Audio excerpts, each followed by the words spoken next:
बिस्मिल्लाहिर्रहमानिर्रहीम। अस्सलाम वालेकुम। मेरा नाम डॉक्टर फ़ातिमा है और आप देख रहे हैं health guide by doctor Fatima Hashmi. आज की मेरी वीडियो उन पेशेंट्स के लिए, उन हामला ख़वातीन के लिए है जो कि नॉर्मल डिलीवरी का वेट कर रही होती हैं और जब उनको दर्दें स्टार्ट होती हैं तो उनको पता नहीं होता, स्पेशली वो बच्चियाँ जिनका पहला हमल होता है, उन्हें आइडिया नहीं होता कि अगर उनको दर्दें स्टार्ट हो गई हैं तो उन्हें किन बातों का ख्याल रखना चाहिए और कब उन्हें डॉक्टर के पास जाना चाहिए।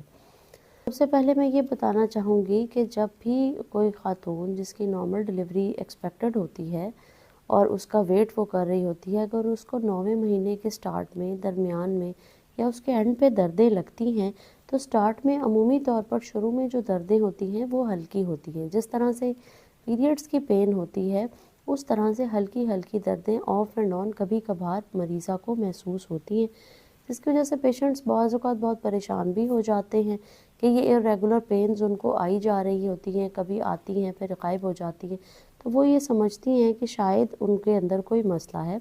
तो ऐसी बिल्कुल भी बात नहीं है। ये दर्दें, इस तरह की दर्दों का होना नेचुरल है। ये बच्चेदानी को तैयार कर रही होती हैं प्रॉपर लेबर पेन्स के लिए। अब लेबर पेन्स अगर थोड़ी बहुत दर्दें जब शुरू में स्टार्ट होती हैं तो वो हल्की शिद्दत की होंगी और आहिस्ता आहिस्ता उनकी स्वेरिटी बढ़ती जाती है। तो अगर हल्की दर्दें हैं तो फ़ौरन से हॉस्पिटल जाने की ज़रूरत नहीं होती। उसमें बेहतर यही होता है कि घर पे वो दर्दें ले ली जाएं, क्योंकि स्टार्ट की दर्दें अभी इतना इनिशियल होता है कि बच्चेदानी का मुंह भी प्रॉपर नहीं खुला होता, तो डॉक्टर अमूमन देखकर वापस घर ही भेज देते हैं। जब आपने स्टार्ट में पेन्स घर पे लेनी है और उसमें आपने कुछ चीज़ों का ख्याल रखना है जिससे आपको पता चल सके कि आपका जो पेन्स का प्रोसेस है ये नॉर्मल जा रहा है या इसमें कोई मसला हो रहा है।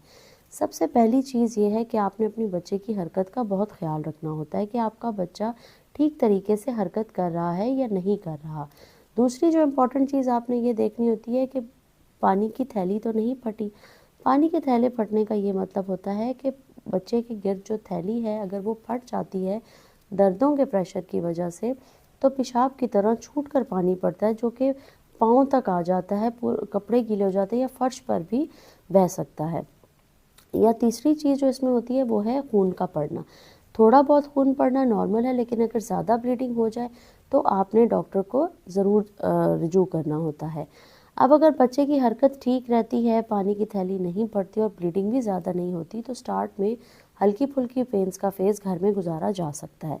लेकिन अगर किसी भी पॉइंट पे आपको लगता है कि बच्चे की हरकत कम महसूस हो रही है या पानी की थैली फट गई है या ब्लीडिंग ज़्यादा है, तो फिर हॉस्पिटल फ़ौरन जाना चाहिए।